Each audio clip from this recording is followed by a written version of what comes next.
এক ব্যক্তি তার মা ও আহলিয়ার জাকাত দিয়ে থাকে, নিজেরও জাকাত, নিজের জাকাতের হিসাবের সময় তার মা ও তার আহলিয়ার জাকাতের টাকা বাদ দিয়ে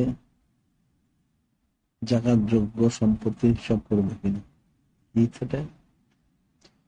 এক ব্যক্তি তার মা ও তার আহলিয়ার জাকাত সে দেয়, নিজের জাকাতও দেয়, নিজের জাকাত হিসাবের সময়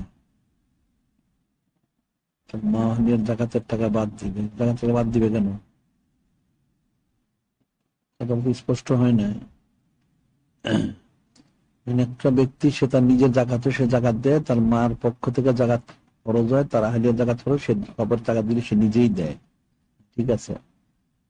এখন তাদের জাকাত দিচ্ছিল, তার জাকাতের টাকাটা বাদ দিয়ে কি হিসাব করতো না, আগে সে তার নিজের জাকাত যেটা হয় সে জাকাত টাকা আদায় করবে, আদায় করে তারপরে তার যে টাকা থাকে সেই টাকা থেকে তার মা তার আহলিয়ার ও জাকাতটা আদায় করবে, এটা বাদ হবে না।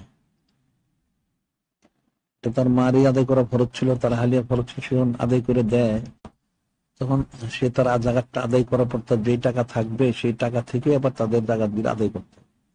যেমন উদাহরণ, একটা লোকের 1 লাখ টাকা তার জাকাত হয়েছে, এখন সে জাকাতটা আদায় করলো, যে টাকাটা বাকি রয়ে গেল ওই টাকা থেকে তার মা তার আহলিয়ার আবার যত টাকা জাকাত হয় সেটা আদায় করতে, ওটা এনে বিয়োগ করতে হবে না, ওটার থেকে দিতে হবে। বুঝা গেছে কি কথাটা?